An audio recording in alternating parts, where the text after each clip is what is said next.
যে আমি ফেসবুকে মনে হয় 2 দিন পরে আজকে একটু ঢুকেছি, ঢোকার পরে দেখি বেশ কয়টা পোস্ট আমার চোখে পড়েছে, সামনে আসলো এবং অনেকেই মেনশন করতেছেন আমাকে নিয়ে অনেকগুলো কথা বলতেছেন যেখানে কোনো কারণই নাই আমাকে নিয়ে কথা বলার।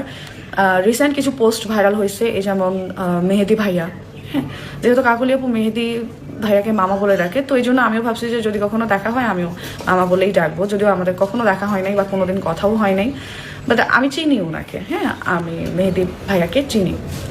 বা যাই হোক, ওনার বিয়ে ঠিক হয়েছিল নাকি, তো আমার খুবই ভালো লেগেছিল। আমি ইয়াসিন ভাইয়া এবং মিথিলা আপুর ভিডিও দেখেও আমি বুঝেছি, তখনই জেনেছি আর কি, ভালো লেগেছে, খুব খুশি হয়েছিলাম।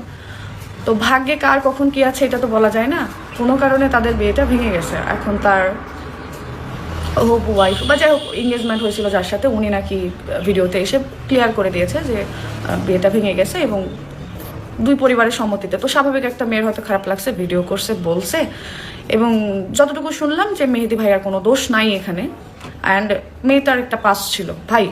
এখন এখানে তাদেরকে নিয়ে যখন পোস্ট করতেছেন, তাদের যখন ওই যে বাজে বাজে পিকচার দিয়ে আপলোড করতেছেন, পোস্ট করতেছেন, হ্যাঁ, এবং বলতেছেন যে স্মৃতির অতীত ছিল, এই ছিল, ওই ছিল, বাপি মেনে নিয়েছে, তার বাপির ফ্যামিলি মেনে নেয়নি, এটা নেয়নি, সবাই কি আর স্মৃতির মতো পটাইতে পারবে না, বা এগুলো কেন আসছো? আমি জাস্ট অবাক হলাম যে অন্যদের নিয়ে পোস্ট করলেন, সেই জায়গায় স্মৃতি আর বাপ্পি আসলো কেন? স্মৃতি আর বাপ্পি ওইখানে কি কোনোভাবে ইনভলভ, যে স্মৃতি আর বাপ্পি ডাকতেছেন, মানে টেনে নিয়ে আসতেছেন? খুবই আশ্চর্যজনক যে এখানে মিথ্যা মিথ্যা কতগুলো কথা লিখতেছেন, এটাই খারাপ লাগতেছে। হ্যাঁ, স্মৃতি বাপ্পিকে রিলেট করতেই পারেন যদি স্মৃতি বাপ্পি রিলেট হতো, বাট এটা তো একেবারেই উল্টো ভাই। আমার কি অতীত যেটা আমি গোপন রেখেছিলাম, বা আমার অতীত কি এরকম নাই যে আপনারা জানেন না, বা আমার অতীত এমন কি ভাই? আমার হালাল একটা অতীত ছিল, সো সেটা নিয়ে আপনারা হচ্ছিল এত খারাপভাবে, এত খারাপ কিছুর সাথে তো রিলেট করার কোনো দরকার নাই।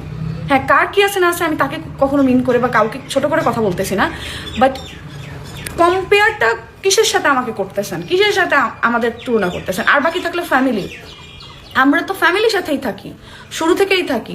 ইনফ্যাক্ট আমাদের সম্বন্ধ, আমাদের সব কিছু 2 ফ্যামিলি থেকেই হয়েছে। সো ফ্যামিলি ছাড়া তো আমাদের কোনো কিছুই নাই এখানে। এখন আমাদেরকে আপনারা সবসময় টেনে হিস্ট্রি সব জায়গায় নিয়ে যে ছোট করে কেন কথা বলে?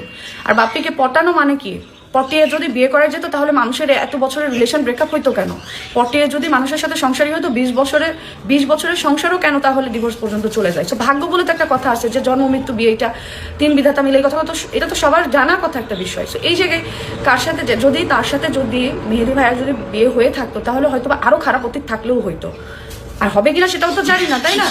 আর কি হবে সেটাও জানি না, বলতে পারবো না, কার ভাগ্যে কি আছে তাও তো জানি না। এখন আগে থেকে যদি তার জীবনের সবকিছু জানাশোনা থাকতো, আর আমি তো যতটুকু শুনলাম যে মেহেদি ভাইয়ের নাকি কোনো প্রবলেমও ছিল না। সো আমি কারো পার্সোনাল বিষয় নিয়ে কোনো কথা বলতেই চাচ্ছি না, কখনো যেই জায়গায় আমি কোনোভাবে ইনভলভ না বা আমার কোনো জায়গায় নাই, আমি কখনো সেই বিষয় নিয়ে কথা বলতে পছন্দ করি না।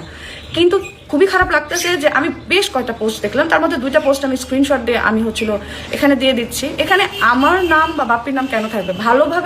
ভালো কিছুর সাথে আপনারা যদি কম্পেয়ার করতে না পারেন, কোনটা খারাপ কিছুর সাথে অন্তত কম্পেয়ার করেন না। এখানে তাদের অতীত, তাদের জীবন, তাদের যে ঘটনা, সেটার সাথে আমাদের 1% কোনো মিল নাই যে সেটা আপনারা বলবেন, কোনোভাবে আপনারা এখানে ইনভলভ করবেন। কাউকে পাটিয়ে যদি কাউকে বিয়ে করার কথাই থাকতো তাহলে এটা তো একটা বোকামি ছাড়া কিছু না। রোজামুখী আর কি বলবো, একেই তো এই পোস্টগুলো চোখের সামনে আসতেছে, তার উপর আপনাদের এই যে ঘুরিয়ে পেঁচিয়ে আমাকে বিশেষ করে খুঁচিয়ে কথা বলাটা খুবই খারাপ লাগতেছে। এগুলো অন্তত বন্ধ করুন আপনারা, আল্লাহর রস্তে। নিউজ করা ভালো, বাট এত মিথ্যা নিউজ করা ভালো না।